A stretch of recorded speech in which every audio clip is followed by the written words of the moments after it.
Hola gente, ¿cómo estamos? Bienvenidos a otro videito, como SSL, buenos días, buenas tardes, buenas noches, buena madrugada, buena siesta. Depende Buena cuando, todo, depende de cuando lo viste. cuando lo miren. Bueno, en el día de Buenos hoy, nunca, capaz, sí, para algunos. en el día de hoy estamos grabando en una fecha, no es especial la fecha en sí de hoy, pero sí va a ser la de mañana, porque estamos grabando un 23 de marzo.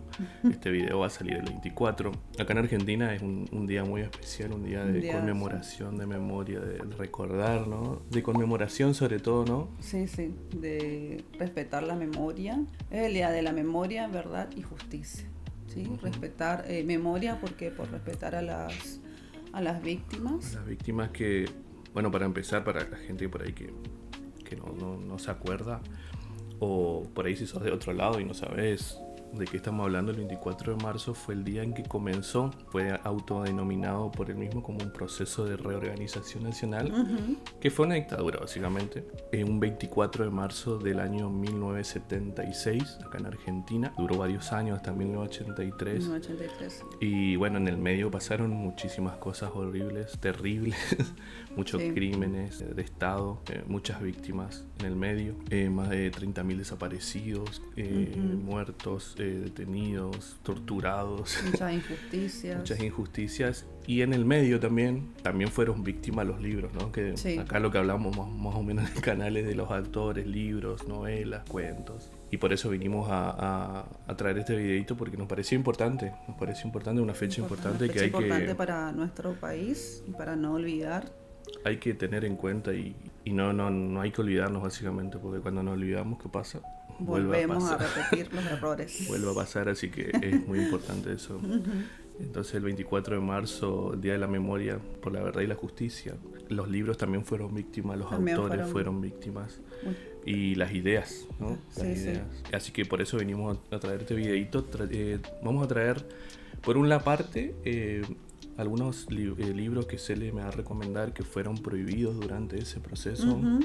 Yo le voy a recomendar también unos libros, o vamos a nombrar más que nada, hacer una pequeña una reseña. Y después yo le voy a traer también un par de libritos que fueron hechos posteriormente y que hablan un poco acerca de lo que fue este oscuro pasado, digamos, argentino. Y no hay para que lo tengan en cuenta y puedan mirarlos y compartirlos también, porque es muy importante que se compartan, ¿no? Esas cosas. Sí, como ya dijimos, para no repetir errores del pasado. Exactamente. También estaría bueno nombrar, no porque haya estado bueno, claro, sino porque fue realmente una tragedia, un gran crimen, ¿no? Un proceso muy duro que atravesó. Fue la quema de libros, ¿no? La gran quema de libros que hubo en Sarandí, en Buenos Aires, en el partido de Avellaneda. También tiene su fecha, que es el 26 de junio, que se conmemora todos los 26 de junio, el día en que pasó un crimen, básicamente, fue un crimen por parte de la dictadura misma, ¿no? Que quemaron más de 24 toneladas de libros. Imagínate cuánta cantidad de... un 26 de junio de 1980 fue lo que sucedió esa vez. Del Centro Editor de América Latina. Entre esas obras te puedes imaginar la cantidad de material y de libros. Y acá nosotros somos de Chaco, de Resistencia. También hubo una importante quema de libros que fue en febrero de 1979, si no me equivoco. Igual le voy a poner la fecha si por ahí nos equivocamos en algo. También hubo más de 1 tonelada de libros quemados, más de 1 millón de ejemplares de Udeva. No sé si te acordás de la editora de Udeva. Sí. Es bastante, en su momento era muy importante. Bueno, sigue siendo importante, pero en su momento publicaba muchos libros de todo tipo, digamos. Bueno, acá también pasó en Chaco, no estuvimos exentos de estos crímenes, ¿no? Bueno, también la gente también por ahí quemaba ellos mismos por el miedo a que los militares vean que tenían dichos algunos autores, y entonces ellos con su o los enterraban en su casa como, no sé, una especie de tesoro, ¿no? Porque te lleva a eso, a la época de los tesoros. Para cuando el momento que termine toda esta pesadilla puedan volver y sacar esos libros. hay novelas hay una novela que habla de eso, o sea, que como que trata ese suceso, digamos, para una familia que se llama La Biblioteca Roja. No me acuerdo el autor, ahora le voy a poner la portadita para que más o menos sepamos. Es una novela, digamos. Era no solamente los libros, sino muchas cosas fueron prohibidas. También, sí, sí. Música, arte en general. Autores que tuvieron que ir, que tuvieron que exiliarse en otros países. Claro, era el método de abolir, por decirlo así, ideas. Sí, el pensamiento crítico. El pensamiento crítico, un pensamiento propio distinto al de ellos. Representaba peligro, entonces, para ellos, entonces. O no representaba los ideales que ellos querían que todos los como toda la población tuviese, ¿no? Algo irreal, pero bueno. Y me hace recordar mucho la novela que yo recomendé hace poco acá en el canal, que se llama Fahrenheit 451 de Ray Bradbury. Es básicamente eso, o sea, hacer un espectáculo alrededor de la quema de libros y no quemar, o sea, no solamente quemar el libro físico, sino quemar lo que representa ese libro, ¿no? Lo que representa, lo que tiene adentro, lo que contiene, las ideas. Así que bueno, si por ahí no vieron ese video, lo pueden ver. Les voy a dejar acá la portadita y la tarjetita para que puedan entrar. Son las recomendaciones que hice en febrero, que lo que leí en febrero, digamos. Pueden ver también los videos anteriores. Se le hizo un video acerca del 8 de marzo y recomendando una gran novela de una escritora argentina llamada Dolores Reyes, con Come Tierra. Y bueno, me echamos un poco acerca del 8 de marzo. Bueno, Cele me echó, digamos, y si quieren a verlo, fue el último videito que subimos. Así que hoy estamos otra vez conmemorando y recordando. Invitando a todos nuestros videos y aportes a la comunidad lectora. Exactamente. Yo traigo una novela no ficción periodística. Muchos dicen que fue la primera novela no ficción periodística del mundo, ya que la que se considera oficialmente es la de Truman Capote, que se llama Sangre Fría. Pero en realidad la que salió antes fue esta novela que se llama Operación Masacre, del gran autor argentino Rodolfo Walsh. Yo la leí, me acuerdo, por primera vez en el secundario. Me gustó mucho, me acuerdo que me habían gustado mucho. Y después lo volví a releer unos años después. Bueno, esta novela fue publicada en 1955, 57. La primera edición, la primera publicación. O sea, fue bastantes años antes de la dictadura. Pero que en esos años también estábamos saliendo o terminando una dictadura anterior, que fue la denominada Revolución Libertadora, creo. Y bueno, justamente esta novela, esta no ficción que nos trae Rodolfo Walsh, habla acerca de un hecho real que pasó durante esos años de otra dictadura, digamos, de la dictadura anterior, que fue un fusilamiento, digamos, de personas que se oponían al régimen de esa época, y que trae testimonios de los sobrevivientes, que va narrando en diferentes personajes, o sea, los diferentes sobrevivientes, contados por ellos mismos y narrado de manera literaria por Rodolfo Walsh, cómo fue que pasó eso y cómo fue que sobrevivieron. Y la verdad que es una historia, además de ser súper recomendada, muy fuerte y muy que te pone en el lugar de esa gente, ¿no? Decir, realmente merezco que me maten por esto, digamos. O sea, más allá de que ellos se consideraban como la oposición, algunos incluso no. Como pasó en esta dictadura, en la del 76, que hay mucha gente inocente que ni siquiera estaba participada de grupos, como ellos decían, rebeldes, por así decirlo, sino que la ligaron de arriba, ¿no? Por la misma inoperancia de esa gente, ¿no? Y bueno, esta novela narra eso, ¿no? Nos cuenta alrededor de capítulos los personajes, el contexto. Nos habla mucho de cómo era la Argentina y el Buenos Aires de esa época, como era durante esa dictadura de ese momento. Y hay un dato que a mí me pareció interesante y que me impactó, que en la última edición, digamos, que se hizo, reedición, porque cuando Walsh lo publicó en el 57, él seguía trabajando en ese caso, digamos.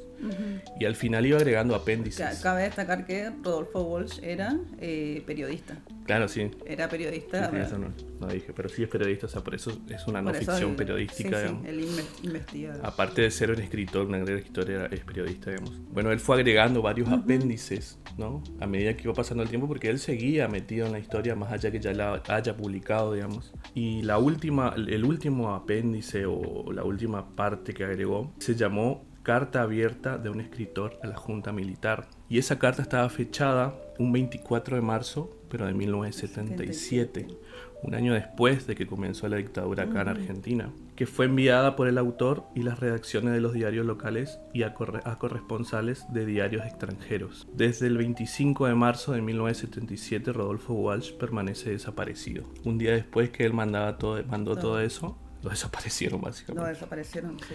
Y a partir de la reedición realizada en 1984, que fue un año después que terminó la dictadura, se incluyó como apéndice en todas las reimpresiones de Operación Masacre. O sea, a partir de que compraste el libro, después de esa fecha, aparece esa carta, ¿no? Esa carta. Me pareció un dato interesante y ahí ya nos da la idea y la pauta de cómo fue esa época. Cómo fue, o sea, fue un día después de haber publicado esa carta que Rodolfo desapareció. Lo desaparecen, sí. Y ya sabemos el triste final, lamentablemente, ¿no? Así que los recomiendo esa novela. Forma parte de nuestra historia como argentino. Si bien no narra los hechos que ocurrieron en esa época, porque obviamente fue antes. Pero sí narra un hecho bastante parecido que fue en otra dictadura, una dictadura anterior. La recomiendo. Ahora me toca a mí. Primero, los damos primero. Los damos primeros. Yo tengo... Yo vengo a recomendarles la novela de El beso de la mujer araña de Manuel Puig. Algunos le dicen Manuel Puig, pero acá en Argentina lo conocemos como Manuel Puig. P-U-I-G, así es. Sí, Puig. Sí, Puig. Manuel Puig nació en General Villegas, provincia de Buenos Aires, un 28 de diciembre de 1932 y falleció en el año 1990. Justo cuando yo nacía, yo soy del año Manuel Puig y nací yo. La reencarnación de Manuel Puig, podemos decir. Manuel. Ojalá su escritura. Bueno, Manuel Puig desde chico tuvo una afición por el cine. Le acompañaba a su mamá a ver obras de teatro, a ver al cine también. Desde grande estudió cine en Roma, gracias a una beca, y participó en varios guiones de algunas películas. Pero él se abocó a la literatura. Entre sus obras se encuentran La traición de Rita Hayworth, la famosa Boquitas Pintadas. Boquitas Pintadas, esa que hicieron también una adaptación al cine, ¿no? Una película. Sí. El beso de la mujer araña también hicieron, que es la que voy a recomendar ahora. También hizo The Buenos Aires Affair.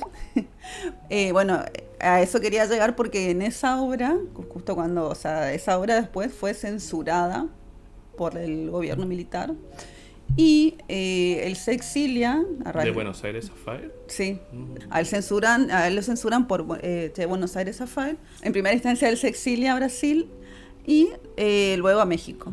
En México escribe El beso de la mujer araña, que es lo que yo vengo a comentarles. No se trata acá de una mujer que se va a convertir en araña y va a andar besando a lo loco a la gente, ni nada por el estilo. Si ustedes esperan ver algo de ese tipo de entretenimiento, no. ¿Qué nos cuenta El beso de la mujer araña? Nos relata la historia de dos hombres muy distintos en sus personalidades y su contexto social también. Los dos están presos y tienen que convivir en una celda. ¿En qué año transcurre? ¿En qué tiempo, digamos, en la dictadura militar? ¿Quiénes son estos dos hombres? Uno se llama José Molina, ¿sí? Que es un hombre, es homosexual, y lo traen preso, digamos, por una supuesta corrupción de menores. Hay que aclarar también que en esa época había mucha corrección, así decirlo, política, y ser homosexual en esa época era terrible. Claro, también porque... sí. Ya en esta época a veces para algunos pero a diferencia de ese momento era como que era terrible, digamos, ya por eso ya era una cuestión ya era un delito, sí. de persecución y de... Ya estabas atentando a las reglas. Claro, sí. Iba con el Dios, patria y familia totalmente en contra. Claro, totalmente, sí. Luis Molina, digamos, como ya lo llaman en la narración, Molina, era un decorador de vidrieras. Y él era apasionado por todo este ambiente de Hollywood, de cine, de novelas, de música. Y por otro lado tenemos a Valentín Arrey y Paz, que era todo lo contrario a la personalidad de José Molina. ¿Por qué? Porque él era un revolucionario, como él mismo se definía, ¿sí? Era un activista político y, bueno, él sí. Un rebelde. Un rebelde, sí. Él estaba... preso. El delito de él era eso, ser activista político en una agrupación. Bueno, ¿qué va a pasar en esta cárcel? Ellos van a tener un ida y vuelta, digamos, hablando sobre historias, narrando el motivo de por qué ellos están presos. Cabe destacar que estas dos personas, el libro ya lo ha dado por sentado, son inocentes, no merecían estar en ese lugar. Y por otro lado también nos menciona cómo operaban los militares, cómo operaban. Sí.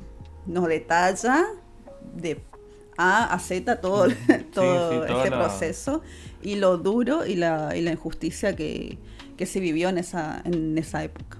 Muy buena, muy recomendada, para que se pueda entender desde adentro, digamos, de cómo lo vivieron las víctimas, los familiares de las víctimas. Hecho es un hecho ficcional, digamos, o sí, es tipo como el de Rodolfo Walsh. No, es ficción, sí. O sea, igual puede estar aparentado con algún hecho que haya pasado en esa época, que probablemente pasó, digamos. Totalmente, sí. Pero, o sea, en este caso Manuel hizo una ficción alrededor de hechos que pasaron. De hechos que pasaron, sí. Buena recomendación. Yo no la conocía, la verdad, esa novela. Conozco al autor por Boquitas Pintadas. Sí. Así que bueno, la voy a leer seguramente. Me gusta, sobre todo me gusta esta cosa, ¿no? De tratar de nosotros, como somos de épocas que no pasaron por esto, que nos queda un poco lejos, digamos, porque no estuvimos adentro, pero vemos toda la información que hay durante nuestra escolarización. Nos han hablado de esto.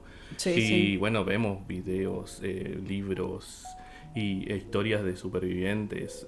Hace poco pasó lo de la película 1985 que hizo Ricardo Darín y Peter Lanzani. Una gran película también que le recomendamos, que trata o va más que nada acerca del juicio a las juntas. Después de que pasó todo eso, el Estado le hace un juicio a la Junta y a la Junta Militar para condenar todos esos crímenes, ¿no?, que hicieron. Así que es muy por eso me interesa ver cómo era la vida, ¿no?, en esa época. Cómo lo padecieron, porque fue un padecimiento. Aparte nuestras familias también, nuestros viejos, nuestros abuelos nos cuentan cosas, nos van dando detallitos. Bueno, ahora yo te voy a recomendar 3 cortitas, son 3 libros infantiles. También se censuraron libros infantiles para las infancias, imagínate, porque eran peligrosos. Y más, estas cosas salieran incluso por decretos nacionales, digamos, por qué se censuraban. Claro. Uno de los que te voy a ahora hablar se llama El pueblo que no quería ser gris, de Beatriz Durmec. Que están ilustrados por Ayas Barners. Es un cuento infantil, digamos, pero que tiene una fuerte carga en el sentido simbólico, ¿no? De decir, ya en el título te dice el pueblo que no quería ser gris, no quería ser gris. un pueblo que está gobernado por un rey déspota y que no le importa el pueblo, básicamente, que quiere que todo el pueblo sea gris, literalmente, o sea, que las casas estén pintadas de gris, que todo sea gris, y que no le importa el estilo de vida de su población, ¿no? Este libro fue escrito antes de la dictadura, o sea, no es que se basó básicamente en la dictadura. Claro. Fue escrito en el año 1975, un año antes que empiece. El pueblo que no quería ser gris en Apariencia es un típico cuento de reyes, digamos, de castillos, con esa fórmula que empieza con había una vez y todo. Lo recomiendo para que lean, está en internet, incluso se lo puede... ¿Es para niños? Sí, infantil, está bueno. Se desarrolla en un país remoto en el que viven hombres, mujeres, niños, familias en general, y que un rey se la pasa dando órdenes. O sea, y es un rey bastante rígido. Bastante rígido y egocéntrico y lo que ya más o menos conocemos, ¿no? Sí. De esas personalidades. Básicamente el pueblo se resiste a ser un pueblo gris. Hay uno que pinta una casa un color. El rey ve eso desde su castillo gigante y manda orden, no, vamos a pintarlo de gris otra vez. Como que nada sí tiene que salir de su lugar, ¿no? Salir de su color. Y bueno, ahí se van desenvolviendo los hechos. Y ya se podrán imaginar por qué fue censurado. Después, un gran cuento también infantil de la gran escritora Elsa Bornemann, que se llama Un elefante ocupa mucho espacio. Este libro también fue publicado en 1975. Yo creo que había ya una época, una tensión social unos años antes que pase la dictadura, que también dieron el lugar a que se publiquen todas estas historias, ¿no? Este libro fue prohibido 2 años después, en el 77, y el decreto dice: la dictadura cívico-militar decidió que se trataba de un título peligroso para las juventudes, por lo que resolvió prohibir su lectura y distribución y perseguir al autor. Bueno, el cuento transcurre en un circo en el que el elefante Víctor decide declarar la huelga general de animales. Y ahí se transcurre toda una historia que está muy interesante, es muy...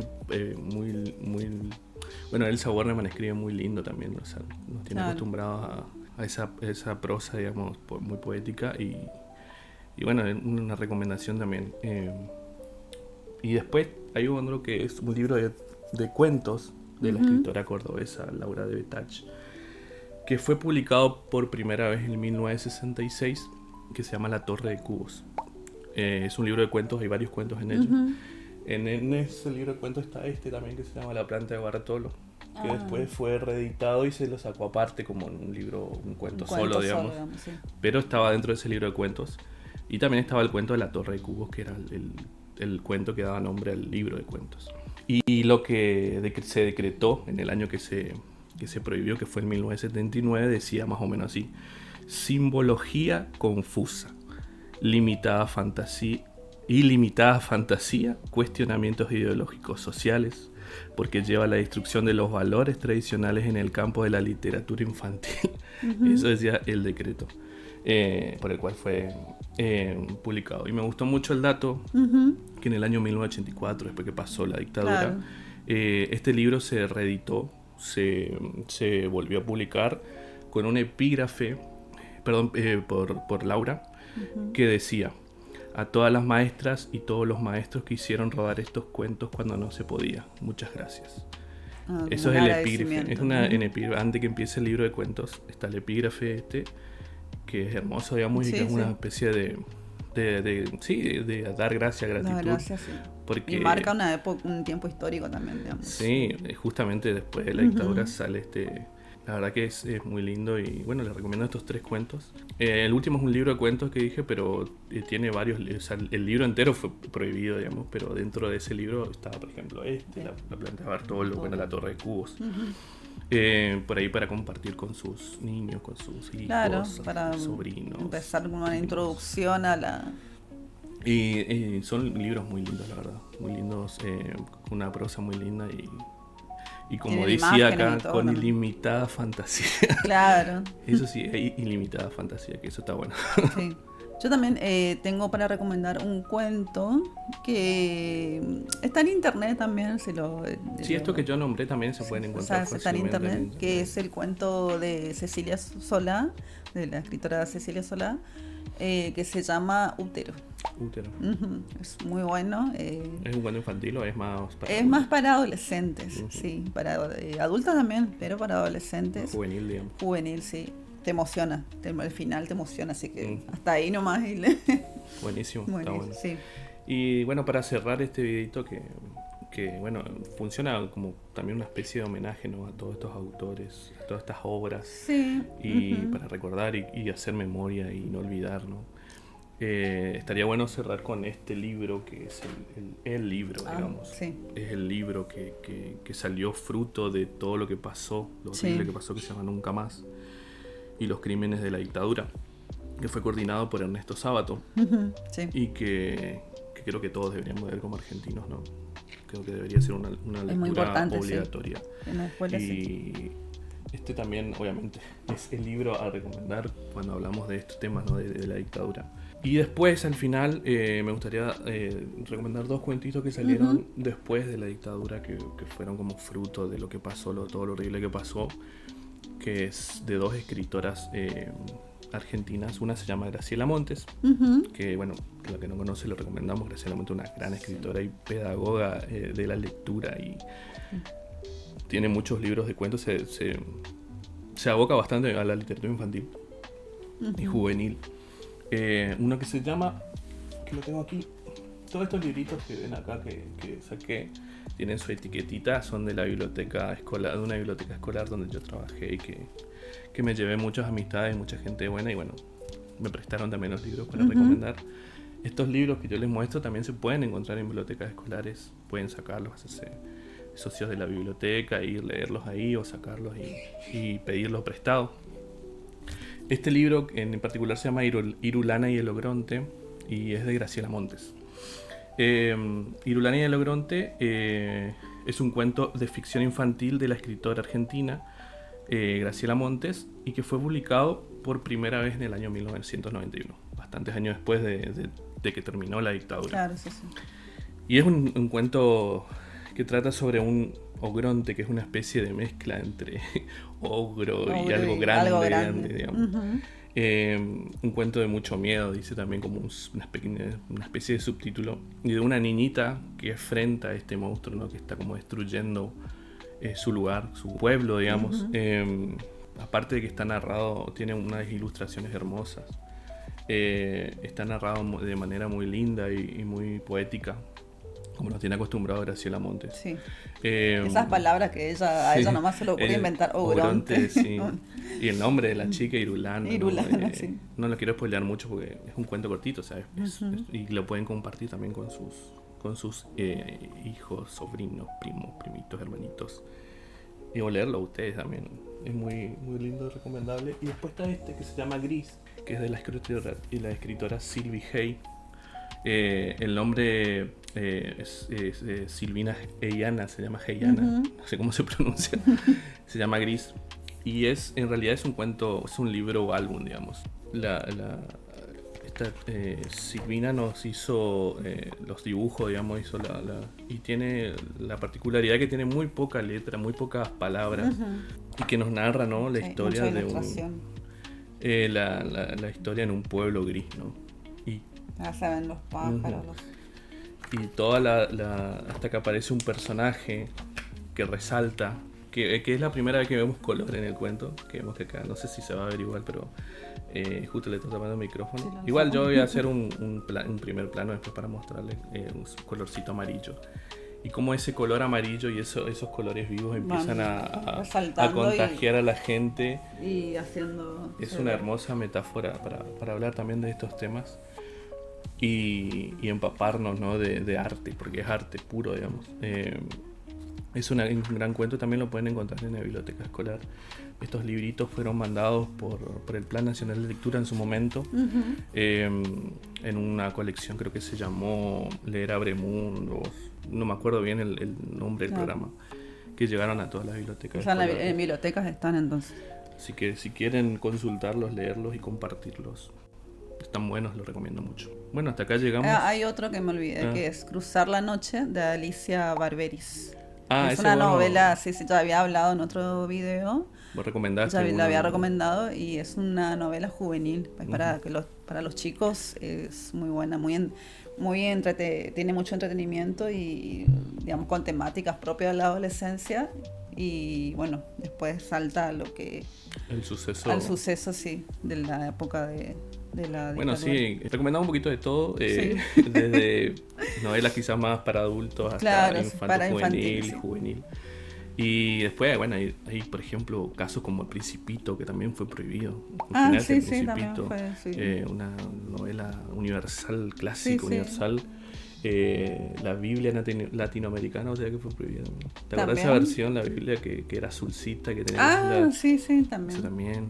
Las venas abiertas de de Eduardo Eduardo Galeano Galeano también. también fue prohibida, que También son fue prohibida, autores sí.